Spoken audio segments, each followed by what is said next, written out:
මට තියෙනවා මේ මට කිව්වා මේ ගංගොඩ තැන්න මේක නම් මේ ඇඳුම් නැතුව රඟපාන්න වෙන්නේ. ඉස්සර දැන් අපි බලනකොට ටවුමකට ගිහිල්ලා අප්පට සිරි ජෝ අබේවික්‍රම මාල්නී ෆොන්සේකා ඔක්කොම මං ඕනේ කෙහෙම්මලක් ඉතින් සල්ලි දෙනවා නම් මිනි වෙක්කිය නෙවෙයි අපෝ මේ අර මෝචරියක ඇතුළට දැම්මත් චමන්නේ ඔය රවුල ගවල දාන්න කිව්වා. දැම්මු මාව පැත්තකට එක්කන ඇදෙනවා මං කෝ යකෝ මට රිදවන්න එපා මේ කුඹේ ෆෝල්ට් එක. ආයිබෝන් කියලා පිළිගන්නවා සියලු දෙනාටම. අද අපේ කතා බහට එක් වෙන්නේ කවුද කියලා වඩා වැඩින් හඳුන්වන්න දෙයක් නැහැ. බාල මහලු හැම පරම්පරාවකම කට්ටිය මේ චරිතය අඳුරනවා. විශේෂම කාරණාව තමයි 1943 මැයි මාසේ අද වගේ දවසක තමයි මේ චරිතය මේ ලංකාදීපයට මෙලොව දකින්නේ නේ. ඔව්. උපන්දිනය මැයි මාසේ 28 8 වෙනිදා. ආයිබෝන් ගොඩන්දන් මහත්මයා. ආයිබෝන්. මාමේ කියලා කතා කරන්න. ඔව් ඕන දෙයක් කියන්න. ප්‍රශ්නයක් නැහැ. ගොඩදෙන මාමේ දැන් අපි හැමෝම දන්නවා හැම ඔබේ වැඩසටහනකම අපි අහලා තියෙනවා දැකලා තියෙනවා මේ ශේෂ්ත්‍රයට එන විදිහ. ඔව්. දැන් ගොඩක් දෙනා දන්නවා ඔය කතාව. ඔව්. නමුත් අර කතා බහේ අපේ යන ක්‍රමයක් තියෙනවනේ. ඔව්. ඒ නිසා කෙටියෙන් හඳුන්වමුකෝ මේ ශේෂ්ත්‍රයට ආවේ එන්න හේතුව රංගනයන්ගේ තිබ්බද කොයි කාලෙද එන්නේ පළවෙනි චිත්‍රපටයේ පළවෙනි ඩ්‍රාමා එක මොකද්ද කියලා පොඩ්ඩක් හඳුන්වමු.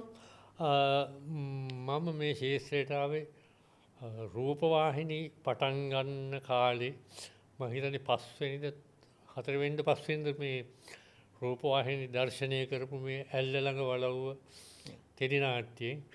ඉතින් මේක හරි පුදුම සිදුවීමක් උනේ මේ ධර්මසේනපති රාජ කියන්නේ මං හිතන්නේ ඊට ඉස්සර බඹරු ඇවිත් අරවා මේව ලොකු චිත්‍රපටි කරපු එක්කෙනෙක්.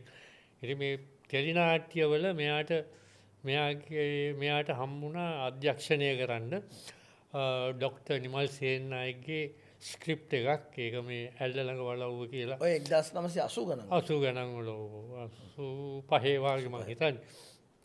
ඉතින් ඒකේ මේ පතිට ඕනේ වුණා ඒකේ මේ හාමුදුරු කෙනෙක්ගේ කැරක්ටර් එකක් තිබ්බා. ඉතින් සාමාන්‍යයෙන් ඒ කාලේ සතිස්චන්ද්‍ර එදිරිසිංහ තමයි හාමුදුරුවන්ට ඔය චිත්‍රපටි වල රඟපෑවේ. පස්සේ මේ අට ඕන මේ ආරණ්‍ය වාසී කෙට්ටු කෙනෙක් හාමුදුරුව හැටියට. හරි තැම්පත් සිල්වත් එහෙම. ඔව් මේ නෑ ආරණ්‍ය වාසී. ඉතින් මහත් වෙච්ච හාමුදුරුවෝ නෑනේ හුඟක් ආරණ්‍ය වාසී. ඉතින් ඒකට මේ පති නිකන් අපි ওই වික්ටරි එකේ නුවර වික්ටරි එකේ සෙට් වෙනවා.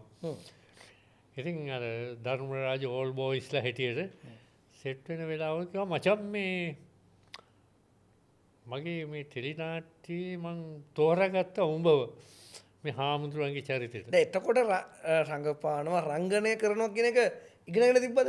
ඔය පාසලේදී මං ඔය රංගන ශේෂ්ත්‍රය කරලා තිබුණා වේදිකා නාට්‍ය. ඉතින් ඒ අරුණකොට ඉතින් මේ ඔය කැමරා එකක්වත් දැකලා නැහැ මේ රූපගත කරන. ඉතින් ප්‍රශ්නයක් වුණේ නැහැ මේ පස්සේ මං කිව්වා හරිපති කරමු කියලා. අර දෙකක් වැඩිලා ඉන්නකොට ඉතින් මං කිව්වා ඕකේ කරමු කියලා. ඒ කියන්නේ මේ පොඩ්ඩක් අර 100යි 80යි අතර ගත්ත තීරණය. ඔව්. හරි. කොහමද මේ ආරම්භයත් එක්ක මේ ගමන පටන් ගන්නවා නේ. ඔව්. ඒ කියන්නේ ජීවිතේ හම්බෙච්ච පළවෙනි මේ රූපවාහිනී තිරයක් මත හම්බෙච්ච පළවෙනි චරිතය භික්ෂුන් වහන්සේගේ චරිතය නේ. ඔව්. දැන් එතකොට ඒක හරි සීරියස් කැරක්ටරයක් නේ. දැන් සාමාන්‍යයෙන් ආරණ්‍ය වාසී භික්ෂුවක් කියන්නේ අර තැම්පත්. අතිශය තැම්පත්. ඔව්. අපි එහෙමනේ සාමාන්‍යයෙන් දකින්නේ. ඔව්. එතකොට ඒ වගේ ගත්ත ආරම්භයක් නමුත් ඔබ රාමුගත වෙන්නේ මේ කොමඩි කැරක්ටරයක් විදිහට. අද වෙනකොට. ඔව්. ඒක සමහරට ඔබ හිතින් පසුතැවෙනවා වෙන්න පුළුවන්. මම මේ අර වගේම සීරියස් කැරක්ටර් මම කරන්න ආසාවක් තිබ්බා. මට ඒ වගේ අවස්ථාවක් ආවේ නැහැ. ඒ අපි ඒව පස්සට කතා කරමු. කොහොමද මේ කොමඩි චරිතයක් කියන භූමිකාවට ඔබ හැරෙන්නේ? ඇත්තට මේක ඉබේටම වාගේ හැරුණේ මොකද මේ ඔය මේ රංජන් රාමනායකගේ one shot one parliament jokes මම පාර්ලිමන්ට් ජෝක්ස් තමයි ඉස්සෙල්ලාම රංජන්ගේ ඇක්ට් කරේ. ඉතින් ඒක ටිකක් කමඩි ටයිප් කැරක්ටර් එකක්. ඒ දෙබස් එක්ක. ඉතින් මේ ටිකක් ඒක මේ අර නිකන් වල්කමක්කුත් නෙවෙයි නිකන් අර මොකක්ද මන් දන්නේ මේ එතකොට ලීඩ එක වන් ෂොට් වන් ලීඩ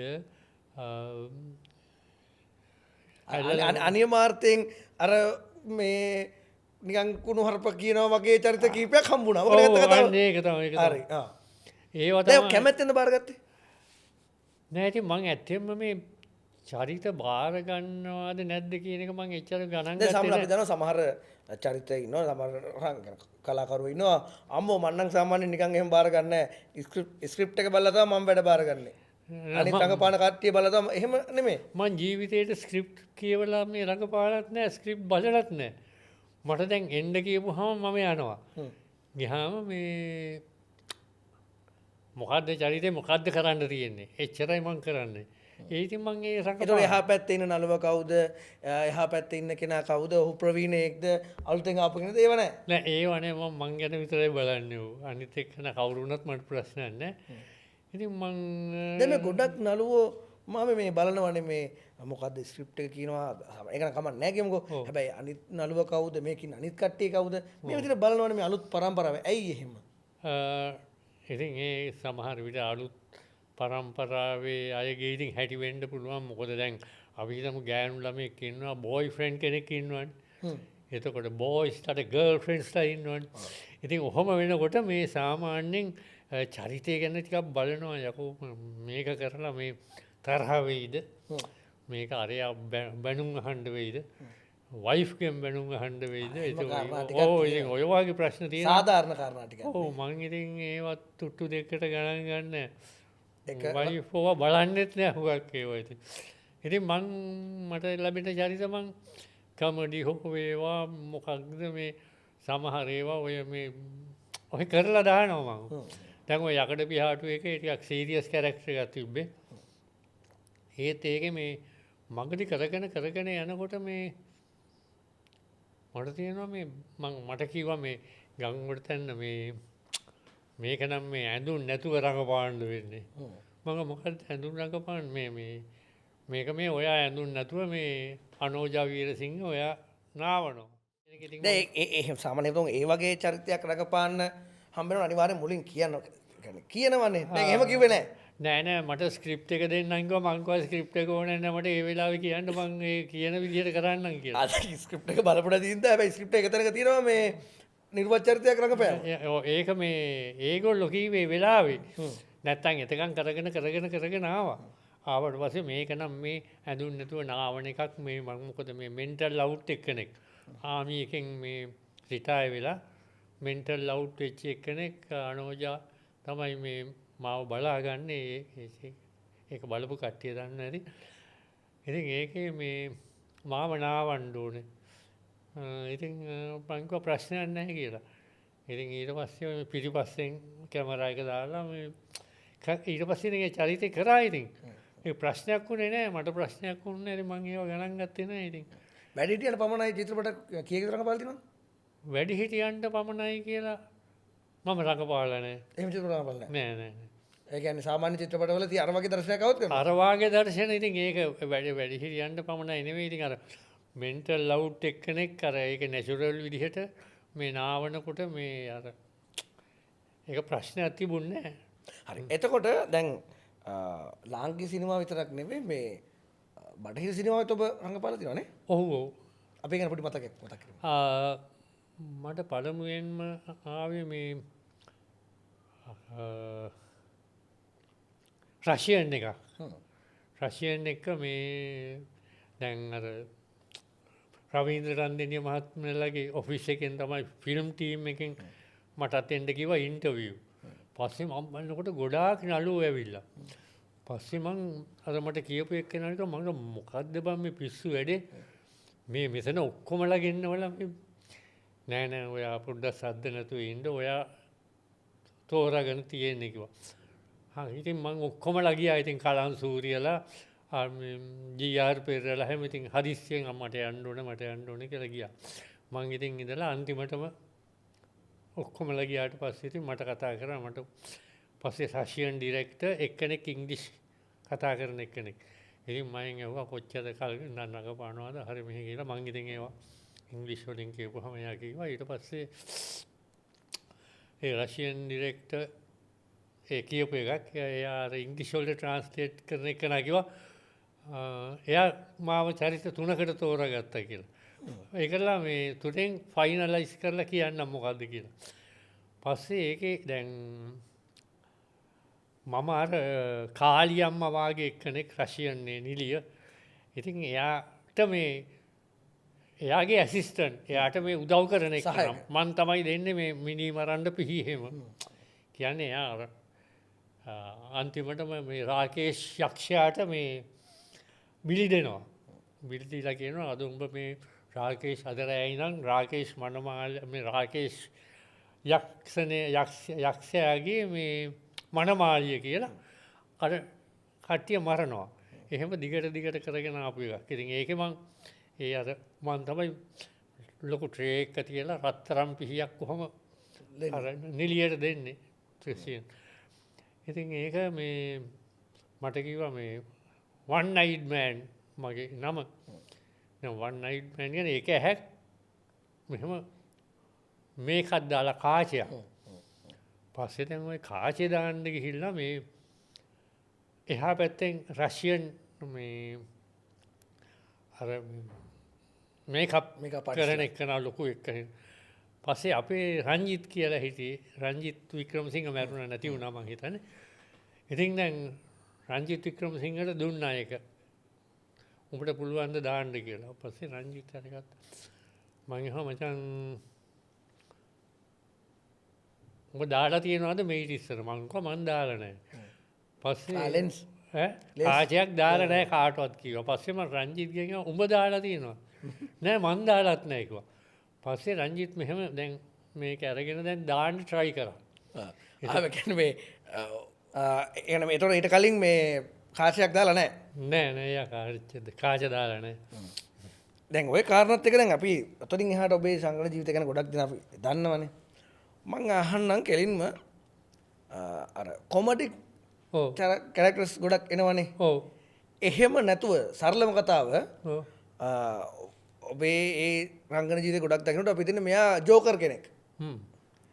එහෙම රාමුවක් වෙන්නේ නැතුව අර ආරම්භයේදී ගත්ත විදිහට භික්ෂුන් වහන්සේ කෙනෙක් හරි මොකද මේ තිරේ වීරයා මෙන්න මෙයාට ආදරය කරන මෙන්න මෙයාගේ පෙම්වතා. එහෙම හීනයක් තිබිලා නැද්ද? එහෙම හීනයක් තිබිලා නැද්ද කියන්නේ තිරේ වීරයා වෙන්න? අනේ නෑ මේ එහෙම කවදාවත් හිතලා නැහැ. තිරේ වීරයා වෙන්නවත් මොකක්වත් මාත් මං ඉතින් මේ ඒ තරම්ම මේ ඔය මේ කරාට ඒ පැත්තට එච්චර එහාට යන්න මං කොහොමදවත් කවදාවත් හිතලත් නැහැ. දැන් වුණත් හිතන්නේවත් නැහැ. මං ඉතින් ඔය කවුරු හරි ඔය අධ්‍යක්ෂක කෙනෙක් කිව්වොත් මේක කරලා දෙන්න කියලා. ඉතින් මං ඒ ගිහිල්ලා ඒක රඟපාලා ඉතින් එතනින් ඒක ඉවරයි. ඉතින් මං එහෙම මේ ඒ වගේ බලාපොරොත්තුවක් මගේ කිසිම බලාපොරොත්තුවක් තිබ්බෙම නැහැ. ඒ කියන්නේ අතටත් කිසිදු පසුතැවීමක් නැහැ. අනේ මේ චරිත මට හම්බුන්නේ නැහැ නේ. මෙහෙම මෙයා මේ වගේ මේ නිලියගේ පෙම්වතාව විදිහට මට රඟපාන්න තිබ්බනම් එහෙම නෑනේ. එහෙම නෑ. ඉතින් මම බොහොම කාලෙකින් මේ රඟපාන්නත් පටන් ගත්තේ මේ වයස අවුරුදු කීයද රඟපාන්න පටන් අවුරුදු 40ක් අවුරුදු 35 40 අතර වගේ කාලෙදී ඒ කාලේනේ ආවේ රූපවාහිනී. ඉතින් ඒකයි. හරි එතකොට දැන් මේ 43 නේ ජී කියන්නේ උපත ලබන්නේ 85 වෙනකන් ඒ කාලේ වෙනකන් රැකියාව මොකද කරාද? නෑ මම මොකක්වත් රැකියාවක් කරේ නෑ. ඔය මේ අපි ඊට කඩන් අරවා මේ වතු පිටි ඒ වැඩ කරේ. පවුලෙන් ලැබූ දායාදේ භුක්ති විඳින්න ඊට පස්සේ ඉතින් ඔය ප්‍රසන්න ජෙම් කියලා එකක් තිබ්බා. ඒක මම ටික කාලයක් මුදලාලි කිව්වා පොඩ්ඩක් ඔය ඉංග්‍රීසි පුළුවන් නේ. පොඩ්ඩක් ඔය ටිකක් මොනවා හරි දෙයක් කරලා ගලක් දෙකක් විකුණලා දෙන්න කියලා. ඉතින් මං කරා. ඉතින් අර සුද්දන්ට උනත් බොරු කියන්න බෑ. ඉතින් අර ඒත රඟපෑම් පොඩ්ඩක් පාවිච්චි කරන්නේ නැති නේද? ඔව් එහෙම මේ ඒකත් කරලා තමයි ඉතින් අර ගලක් විකුණන්නේ. ඕන මැණික් ගල විකුණන්නේ ඒක රඟපාන්න බෑ. ඔව්. හරි. ආදරය ගැන මොකද හිතෙන්නේ? ආදරය ගැන. ආදරය කියන එකකින් ඇත්තම එහෙම දෙයක් මට නම් තේරෙන්නේ නෑ මේ එහෙම ආදරයක් කියලා. දැන් සාමාන්‍යයෙන් අපි ඉතින් ඔය දෙමව්පියෝ හැටියට දරුවන්ට ආදරෙයි. ඉතින්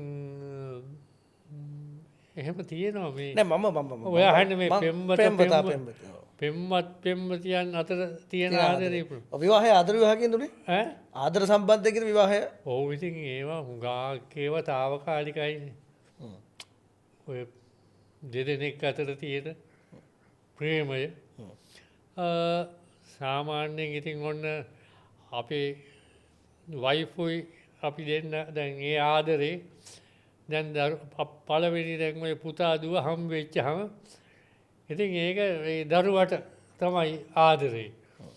එතකොට මේ අර විශ්වාසයක් ගොඩ නැගෙනවා මිසක් මේ වගකීමක් ගොඩ නැගෙනවා මිසක් මේ ආදරයක් කියන එකෙන් ඉතින් එච්චර දෙන්න අතර ඉතින් එහෙම අර නිකන් අර එහෙම බලාපොරොත්තු එහෙම දිගට යන්නේ නැහැ ඉතින් ඒක. ඊට පස්සේ අපේ යුතුයකම් ඉෂ්ට කරන්න ඕනේ. ඊට පස්සේ ඒක දරුවන්ට ආදරේ එහෙම මේ දැන් කොහොමදවත් අම්මා කෙනෙක් ස්වාමි පුරුෂයාට වැඩිය දරුවට ආදරෙයි. දැන් එහෙම තියෙනවනේ. දැන් අපි උනත් දරුවන්ට මොකක් හරි එකක් වයිෆ් එහෙම බැන්නොත් දරුවට අපිට තද වෙනවනේ.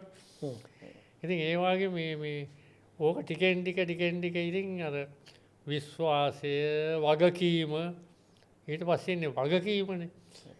ඉතින් ඔය ඒක තමයි ඉතින් ඔය ආදරේ ගැන ඉතින් මට නම් එහෙම මේ මහා පරිමාණින් කියන කතාවක් නැහැ. මහා පරිමාණින් කියන ඒවා ඔක්කොම බොරු නිකම් බොළඳ වචන කියන අර නිකන් ඔය සමහර කට්ටිය ගෑනු ළමෙක් රවට්ටන්න ඉතින් ඔය ලෝකේ නැති ඒවා කියනවා.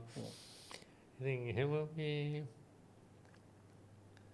එහෙම දෙයක් නැහැ කියන එක තමයි කියන්නේ. එහෙම දෙයක් ඉතින් කියලා ජීවිතේ මේ ගොඩ නැගෙන්නේ නැහැ. ඉතින් අර දැන් හුඟක් දෙනෙක් මගදී දික් කසාද වෙලා යන්නේ. ඒවත් වෙන්නේ නේද? ඔය ඒවත් ඔය වෙන්නේ නේද? ඔව් දැන් ඔය අපි හිතමු නිලියෝ ඉන්නවා ඕන අද දැන් මේ සැරේ හිටපු බෝයිෆ්‍රෙන්ඩ් නෙමෙයි තව සුමානකින් බෝයිෆ්‍රෙන්ඩ්. ඉතින් කොහොම මේ ඔය ආදරේ කියන එක අර නිකන් తాවකාලික දෙයක් කියලා මට නම් හිතෙන්නේ. හරි. දැන් එතකොට මෙතෙක් කාලෙට චරිත සාමාන්‍ය කොච්චරද ලැබිලාද? මට නම් එහෙම කියන්න බෑ කොච්චර කරලා තියෙනවද. ආසන්න වශයෙන් 100කට වැඩි. චිත්‍රපටි වලද ඔක්කොම සම්පූර්ණ ටෙලි නාට්‍ය චිත්‍රපටියෝ මගේ සහද සමාජ මාධ්‍ය හැම වෙලේම දකින්නවනේ. ඔව් 1000ක් හමාරක් ඒකටත් වැඩිය වාගේ 1000කට වඩා ඉඳලා තියෙනවානේ. චරිත කියන්නේ හරියට ගණන් කරොත් දැන් චරිත මතක නැහැ. මතක නැහැ. දැන් ඔබ විශේෂ වෙන්න කාරණාව තමයි මේ 85 ටෙලි නාට්‍යයක රඟපානවා කියනවනේ.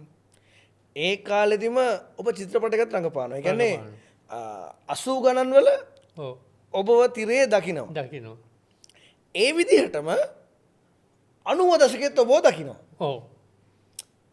ඒ කියන්නේ ඔබ ගැන තියෙන එකම කියන්නේ තරුණ වෙන්නෙත් නැහැ මහලු වෙන්නෙත් නැහැ. එකම විදිහට. අපි එදා ඉඳන් දකින්න ওই රූපෙමයි. ඇත්ත. ඒක මේ බලන අයත් එක්ක සාක්ෂිදරයි. ඔබ රූපේ පේන්නේ මේ විදිහම තමයි අපිට. ඒකම 2010 වකමානුවෙත් ඔබ ඒ විදිහමයි. ආඩම්බර වෙන්න ඕනේ. ඔව්. දැන් මේ දශකයේ ඔබ ඒ විදිහමයි. කොහොමද ඒක පවත්ව ගත්තේ? මං හිතන්නේ මුල් කාලේ මේ ඔය ධර්මසේනපති රාජගේ වැඩවල මං හුඟක් වයසට කරලා ගත්තේ. සාමාන්‍යයෙන් මට මතකයි දෙනවක හාමිනේගේ හස්බන්ඩ් හැටියට මං පතිරාජ තෝරාගත්තා. ඒක දෙනවක හාමිනේගේ හස්බන්ඩ් හැටියට. පස්සේ මේ දැන් ඕක ඊබට් විජේසිංහ තමයි මේකප් කරේ. දැන් ඊබට් විජේසිංහ කිව්වා මේ ඊබට්ගේ කාමරේ මං තියාගන්න ඕනේ කියලා. දැන් තියාගෙන මන් දිහා බල කල්පනා කර ඉන්නවා ඊබට්. පස්සේ දැන් ඔන්න පහුවදා මාව මේකප් කරන්න ඕනේ දෙනවක හාමිනේගේ හස්බන්ඩ් හැටියට. දැන් මෙහෙම හෙන රැවුලක් දාලා මේවා කරලා ඔන්න දැන් මේ ඒක ගාමිණී දිසානායක කෘෂිකර්ම ඇමති වෙලා ඉන්න කාලේ කරපු එකක්. වන්නිහාමිලාගේ කතාව කියලා. පස්සේ මාව මේකප් කරලා සෙට් එකට එක්කරන ගියා. ගිරාඳුරු කෝට් එක කරේ. පස්සේ දෙනවක හාමිනෙත් ඉන්නවා මහේන්ද්‍ර පෙරේරා මගේ පුතාට රඟපෑවේ. අපි ඉතින් ඔන්න දැන් මාව එක්කරන ගියා සෙට් එකට. ගියාම පති බැලුවා. කෝ ඊබට් කියලා ඇහුවා. ඊබට් ඇයි මේක මේ බ්‍රාහ්මණයෙක් වගේ. දැන් මට ඕනන්නේ මේක ගොවියෙක්. දැන් මේක ගොවි කථාන්තරයක් නේ මේ යන්නේ. මේ මහවැලි කේන්දරේ ඉතින් ගොවියෙක් හැටියට ඔය රැවුල ගාලා දාන්න කිව්වා. දැන් මූ මාව පැත්තකට එක්කන ඇදෙනවා මං කෝ යකෝ මට රිදවන්න එපා මේක උඹේ ෆෝල්ට් එක. පස්සේ ඉතින් ඒ කරලා මේ ඕකගේ උල් රැවුල විතරක් තිබ්බහම ඇති කියලා කිව්වා. කියලා ඉතින් ඒ විදිහට මේ ඒ කියන්නේ මහවැලි ගාකල් ජයවර්ධන ජනාධිපති වෙලා ඉන්න කාලේ. ඉතින් දැන් අදත් කියනවා ඔයගොල්ලෝ මං ඒ විදිහමයි කියලා මේ. ඉතින් අර දැකපු විදිහ කියලා. ඉතින් මටත් පුදුමයි ඉතින් ඒක.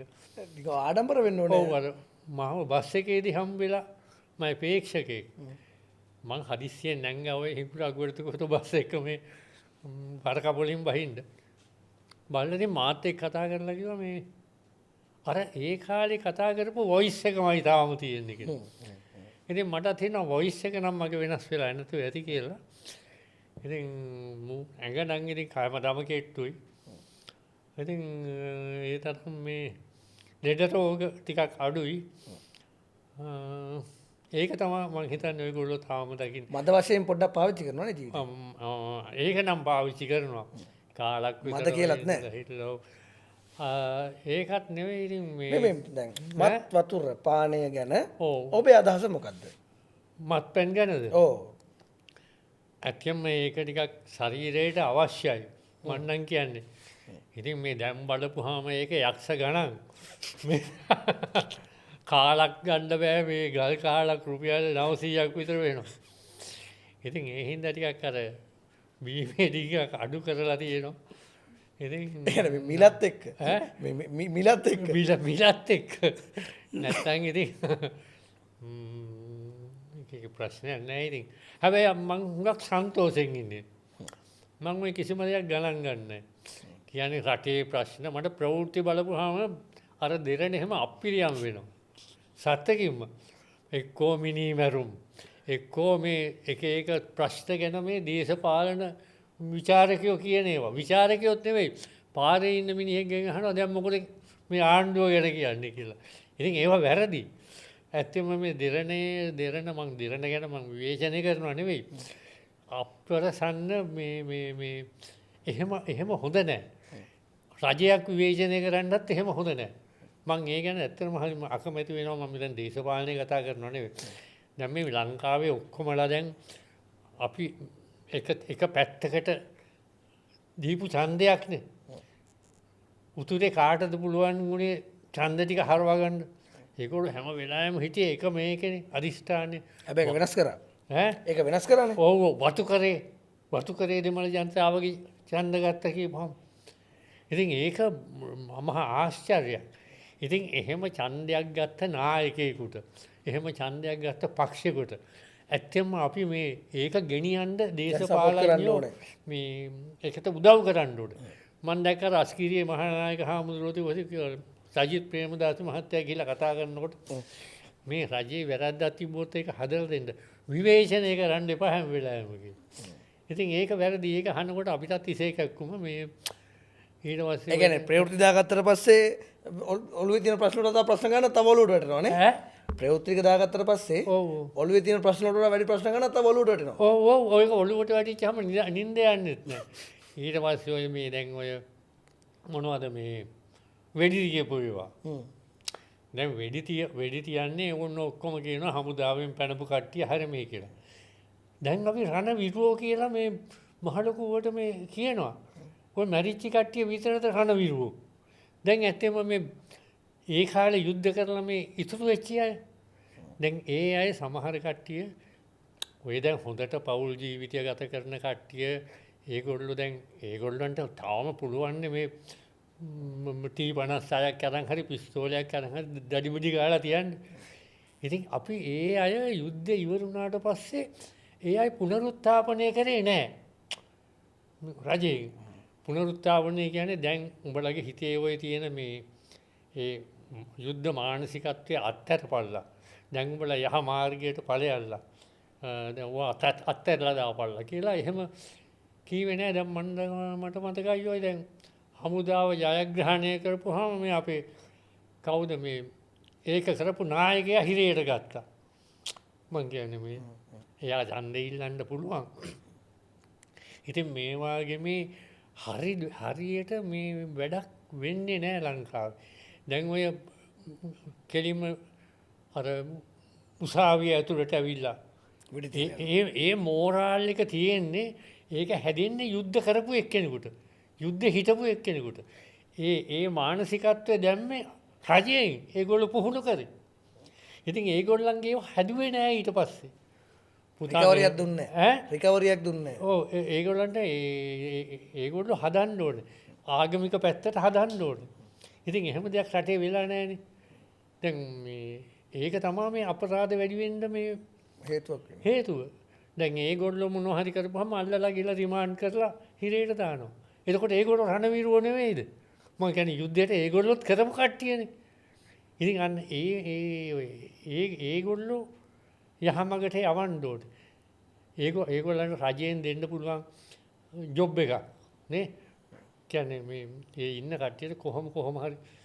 ඉතින් මං කියන්නේ මේ මං ඒ ගැන කතා කරේ. ඉතින් ඒක මේකට අනිවාර්යෙන්ම නෑ වෙනස් පැත්තක් අනිවාර්යෙන් ගොඩක් දෙනා කතා නොකරන කාරණාවක්. කතා නොකරන කාරණාවක්. අනිවාර්යෙන්ම. පාසල් ජීවිතය හොඳින් වින්දා. පාසල් ජීවිතය. ඔව් ඒ කාලේ වැඩි ඉගෙන ගන්න අපි උනන්දුවක් තිබ්බේ නෑ. ඒ කාලේ ටියුෂන් ක්ලාස් තිබ්බෙත් නෑ. ඉතින් අපි අර ටියුෂන් ගන්න යනවා කියන එක නිකන් මදිකමක් වගේ. ඒ අපේ ඉස්කෝලේ යන කාලේ අපි ටිකක් ක්‍රීඩාවට සම්බන්ධ වුණා. ඔය ඒ කාලේ මගේ හොඳම යාළුවා තමයි ටීවී කෙහෙල්ගමුව කියලා ශ්‍රී ලංකා ක්‍රිකට් ගහපු එක්කෙනෙක්. ඉතින් මාත් යනවා ක්‍රිකට් ප්‍රැක්ටිස් එහෙම එයාත් එක්ක හරියට. ඉතින් මට බැරි වුණා ඉස්කෝලේ ටීම් එකට ඔය යහන්න මේ මොකද මට වැඩිය හොඳ 11 දෙනෙක් හිටියා. ඉතින් නමුත් මටත් හොඳ උනන්දුව තිබ්බා. ඔව් උනන්දුවක් තිබ්බා. පුළුවන් ක්‍රිකටුත් පුළුවන්.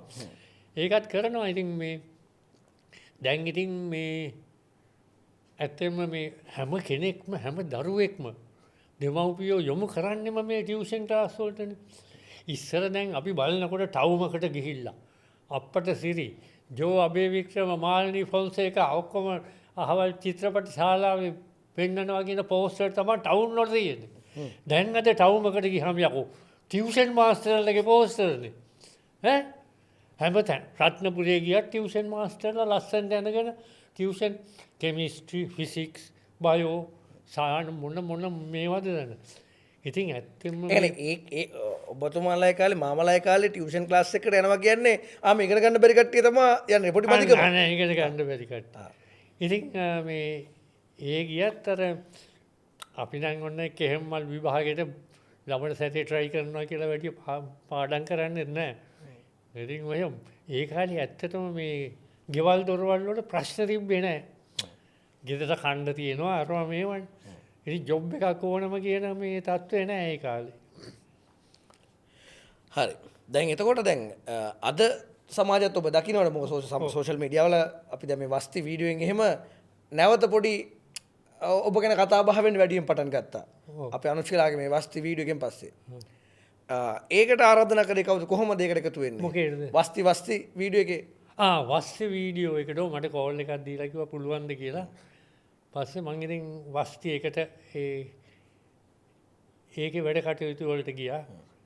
පස්සේ ඉතින් ගියාම කිව්වා මිනි පෙට්ටියක බුදියා ගන්න තියෙන්නේ කියලා. මං කෝනේ කෙහෙම්මලක් ඉතින් සල්ලි දෙනවා නම් මිනි පෙට්ටිය නෙවෙයි අපෝ මේ අර මෝචරියක ඇතුළට දැම්මත් යවන්නේ.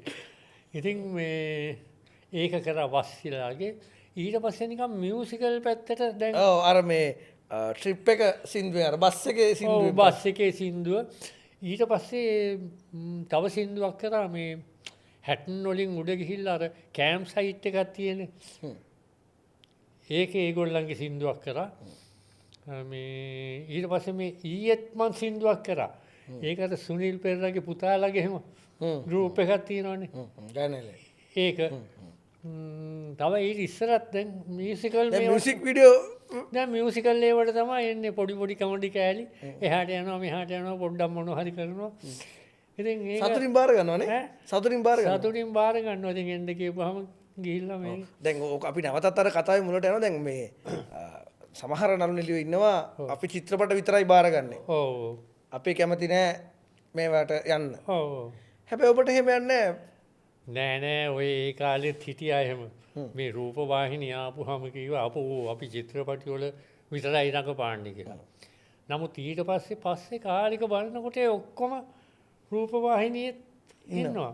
දැන් හැබැයි ඔය රවීන්ද්‍ර රන්දේනිය මහත්මයා හැම කිව්වේ නෑ කවදාවත් එහෙම.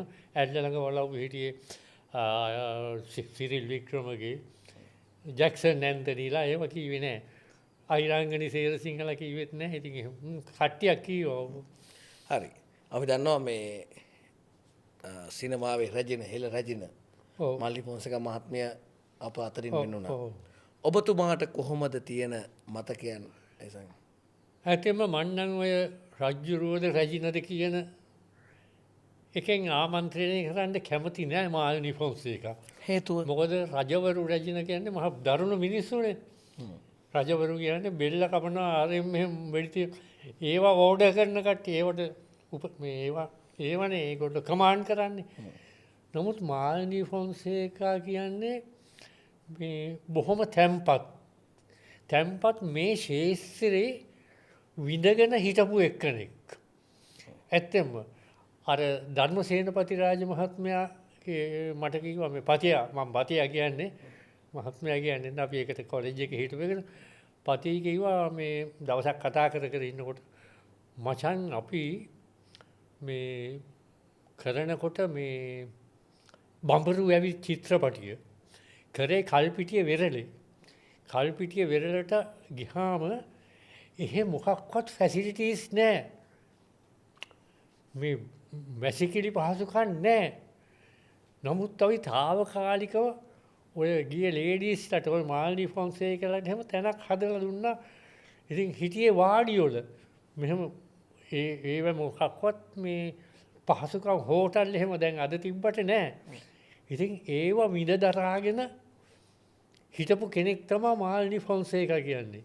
කලාව වෙනුවෙන්. ඔව් කලාව වෙනුවෙන්. ඊට පස්සේ දැන් සිරිල් වික්‍රමගේ දවසක් ඔය ඉන්ටර්විව් එකේදී මම දැක්කා කියනවා මේ ඒක මගදී නැවතුණා ෆිල්ම් එක. නැවතෙනකොට ඉතින් මාලිනී ෆොන්සේකා මහත්මියගේ තිබ්බ මුදල් දාලා ඒක මේ ඉවර කරා. නමුත් ආපහු එයාට සල්ලි දුන්නද නැද්ද දන්නෙත් නැහැ කියලා.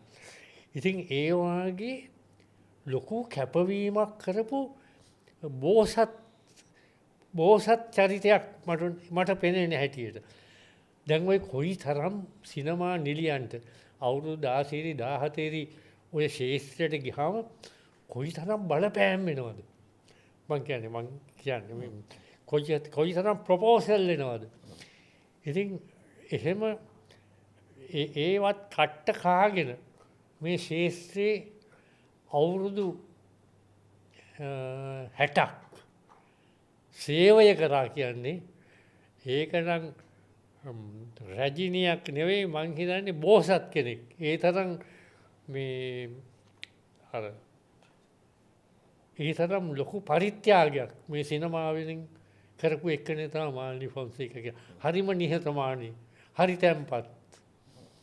ඉතින් මේ අර රැජිනියක් කීවට කමක් නැහැ.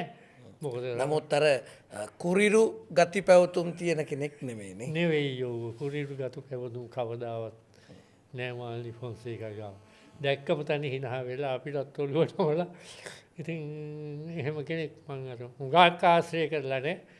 මං ඉතින් ඔය ඇත්තම නළු නිළියෝ ගැන එක එකන ඇහුවට මේ මන් දන්නේ දැන් ඔබතුමා දන්න තරම තමයි මාත් මාලිනී ෆොන්සේකා ගැන දන්නේ.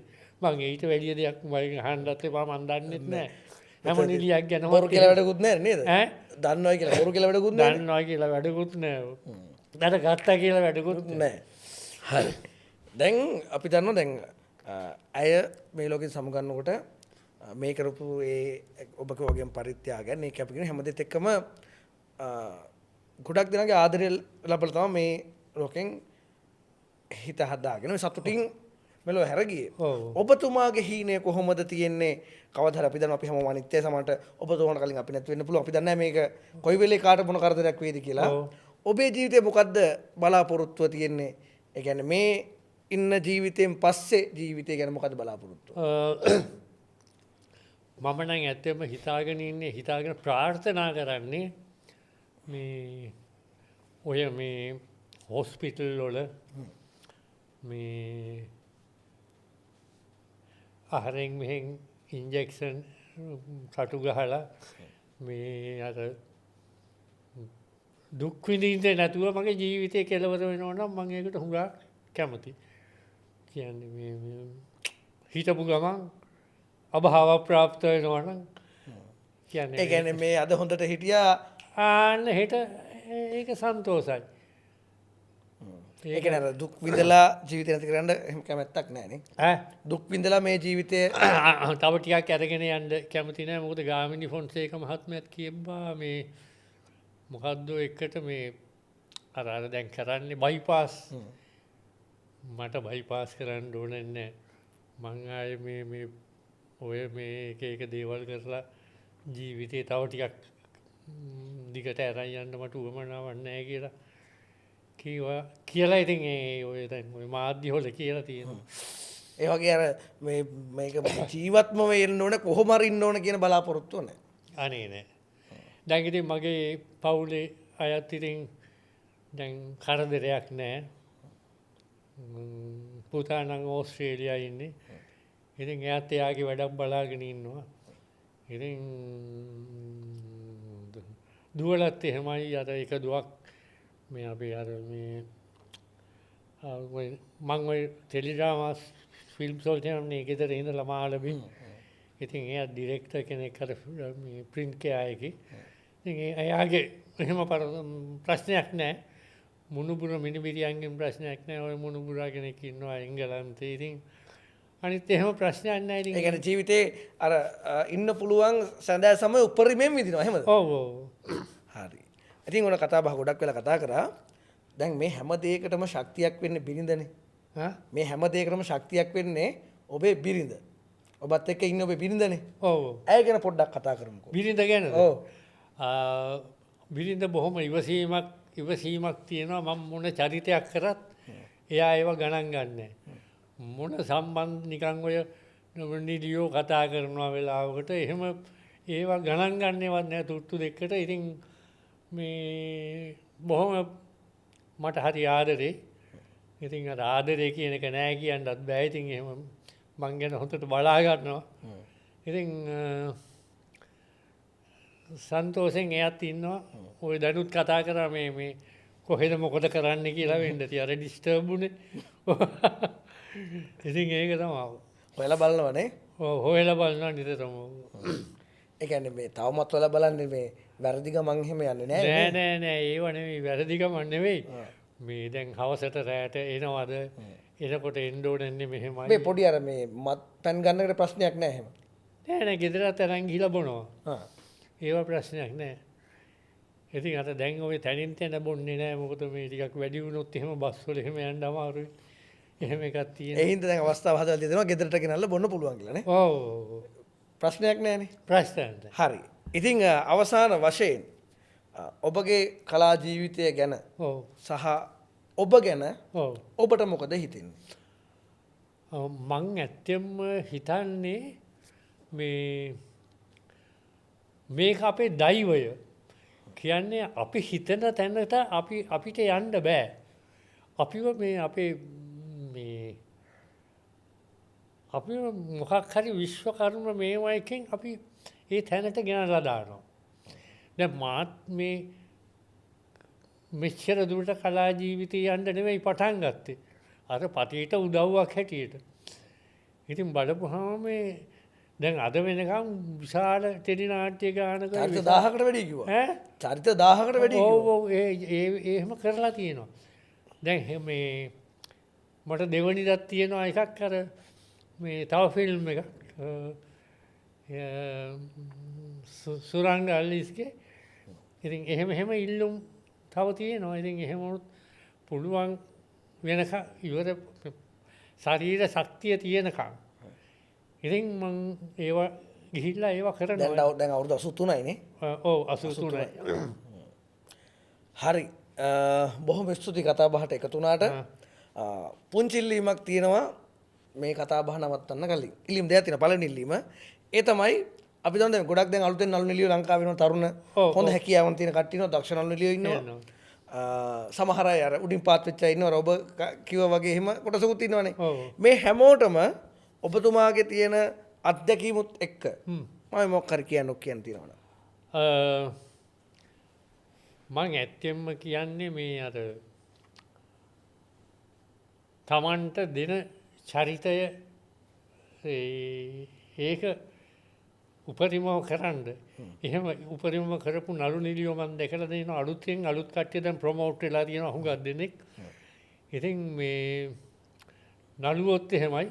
නමුත් සමහර නළුවෝ කැමති නෑ මේ ඔය ගැමි චරිත අරවා මේවා අර මේ ඒගොල්ලන්ට ඕනන්නේ ජිම් එකට ගිහිල්ලා අර නිකන් ටිකක් අර හැන්ඩියට ඉඳලා නිකන් අර නිකන් සමනල වාගේ එක එහෙම නැතුව මේ අර නිකන් අර ඔය ජැක්සන් ඇන්තනීලා වාගේ මේ සිරිල් වික්‍රම දෙන චරිතයක්. මම හිතන්නේ මේක මේ අධ්‍යක්ෂකවරුන්ගෙත් මේ වැරදිද මන් දන්නේ. එහෙම අයට දෙන්නේ නැහැ මේ කවදාවත්. එයා කලිසමක් සූට් එකක් ඇඳගෙන රඟපානවා මිසක් මම ඔය දැන් අලුත් ඔය ජනප්‍රියයි කියන නළුවන්ට මේ එහෙම සරමක් ඇඳගෙන මේ එහෙම චරිත දෙන්නේ නැහැ. ඉතින් ඒක මම ඒගොල්ලෝ කරන්න අකමැතිද මන් දන්නේ. දැන් මේ යන සිනමාවලත් දැන් මේ මෙගා මේවා වලටින් එහෙම ඒවා නැහැ. මේ කොහොම හරි ගෙනියන්නනේ බලන්නේ. ඉතින් ඔය දැන් කොටස් වෙන ගාණක් යනවනේ. අප්‍රසන්නයි බලලා ඉතින් ඒ වෙලාවට ඔය මොනවා හරි සමහර නළුවන්ගේ ජීවිතේම ගෙවෙන්නේ නාට්‍යයත් එක්ක නේ. ඒක නාට්‍යයත් එක්ක.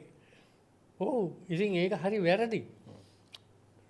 අනිවාර්යයෙන් මේක මේ ඒ නළුවටත් කරන ලොකු වැරද්දක්. ඒ නළුවටත් කරන ලොකු වැරද්දක්. ඒක තමයි. ඔබතුමාව අපි කොමඩි කැරක්ටර් විදිහට අපි දැකලා තියෙනවා. ඔබතුමා ජීවිතේ කරපු කියන්නේ අර අත්දැකීමක අදටත් මතක හිටින චරිතයක පුංචි කොටසක් කරන්න. ඒ වගේම සීරියස් කැරක්ටර් එක්ක පුංචි කොටසකුත් කරන්න. මම මට මතක හිටින කැරක්ටර් එකක් තියෙනවා මේ වන්නිහාමි කෙනෙක් හැටියට මේ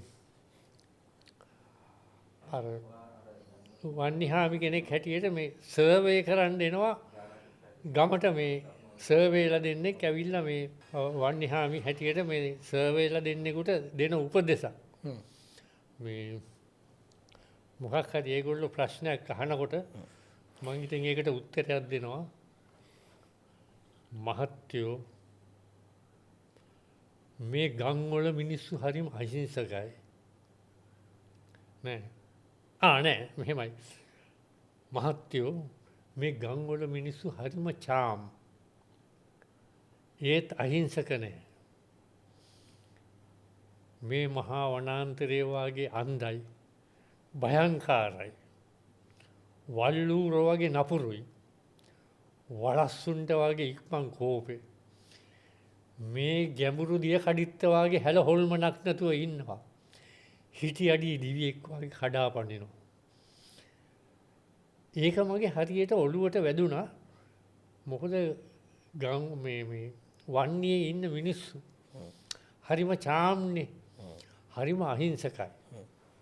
ඒත් හිටි අඩියේ අර දිව්‍යව ඒගොල්ලෝ හැම වෙලාවෙම ඉන්නේ මේ මරණයට බයයි අර සත්තුන්ගෙන් වෙන උපත්තියට. ඒක කපිල කුමාර කාලිංගගේ මේ ස්ක්‍රිප්ට් එක මට අර මෙතන කියන්න බෑ. ඒක අර වැවක් අයිනේ ලොකු කැලයක් තියෙනවා. ඒ කැලේ ළඟ මේවා මොකක්වත් නැතුව සරමක් විතරක් සරංකොටයක් පොඩි එකක් ඇඳගෙන ඒක අර ගිනි කට්ට අවුවේ කියපු එක. මේ ඉන්න ගැමියෝ ගැන දෙන ඔවුන් කොයි වගේද කියලා කියන එක. ඈ ඔවුන් කොයි වගේද කියලා ඔව් මිනිස්සු කොයි වගේද ඒගොල්ලෝ අහනවා මේ. මොකද ඒ දෙන්න මේ ඔය ගෑනු ළමයින්ට පොඩ්ඩක් අර මගේ දුවලා දෙන්නට එහෙම පොඩ්ඩක් පොඩි ලයින් දාන්න උත්සාහයක් එනම නොකියා කිව්වේ උඹලට ප්‍රශ්නයක්. එහෙම නොකිය තමයි මම එයාට ඒගොල්ලන්ට ඒක කිව්වේ. ඒ වගේම මේ කොමඩි කරැක්ටර් එක පුංචි කොටසක්. කොමඩි කැරක්ටර් එක. Ranjan රාමනායකගේ Sir, you know, sir, I studied with Chandrika at Sorbonne.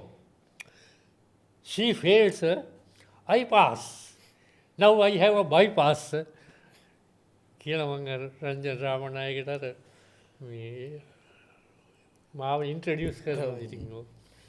එහෙම තමයි ජීවිතේ එහෙම තමයි ඔය ජීවිතේ දැන් ඉතින් මේ අන්තිම කාලේ ගෙවිලා යන්නේ. හරි අපි බලාපොරොත්තු වෙනවා තවත් চিරාත් කාලයක් මේ ලාංකීය සිනමාව වෙනුවෙන් සහ කියන්නේ සිනමාව විතරක් නෙමෙයි රූපවාහිනිය දකින්නවා දැන් සමාජ මාධ්‍යවල දකින්නවා ඔබ අර හැම ශේත්‍රයක්ම පය ගහපු කෙනෙක් මොකද 83 පටන් ගත්තාම 2025ත් ඔබ තාම විකට් එකේ ඉන්නවා. විකට් එකේ ඔව් ඔබ අමතකුත් නැහැ කෙනෙක්. අනිවාර්යයෙන් මේක කිව්ව යුතුමයි. දැන් මේ ටික්ටොක් පරම්පරාව ඉන්නවා ජෙන්සී එක ඔවුන් ඔබව දන්නවා. අපේ දෙමව්පියෝ ඔබව දන්නවා. අපේ දෙමව්පියෝගේ දෙමව්පියෝ ඔබව දන්නවා. ඒ නිසා අර මට හිතෙන කාරණාවක් තමයි මේක ඔබට ඒ ගරුණම්බුව මම හරි ආදරෙන් දෙන මොකද ඔබට ගරුණම්බුව දෙන්න මට හැකියාවක් නැහැ. මම හරි පුංචි චරිතයක්. හැබැයි මගේ හිතෙන ඔබ මෙන්න මෙහෙම හඳුන්වන්න එදා මෙදා තුර සිනමාවේ වේවා රූපවාහිනිය වේවා දැන් සමාජ මාධ්‍යවල වේවා හැමදාම එකම විදිහට එකම වේගෙන් අර not out බැට්ස්මන් කෙනෙක් කියලා හිතනවා. කෙනෙක් නෙමෙයි බැට්ස්මන්. මොකද ගොඩක් දෙනාට සමාජ මාධ්‍යම කරුණා. ඔබ ඒකත් ඔබ ඒ සමාජ මාධ්‍ය තුළින් ඔබ වෙනසක් කරා. බොහොම ස්තුතියි මාමේ. ලංකාව වෙනුවෙන් මේ කරපු සේවයට চিරාත් කාලයක් ඔබ වැජබේවි. බොහෝම ස්තුතියි ඔබතුමාට. ඉතින් මේ වගේ වීඩියෝ එකක් හැමෝම බලාපොරොත්තු වෙන්න අදත් නවතිනවා. මම අවිෂ්ක විරාජ් කෝනාර.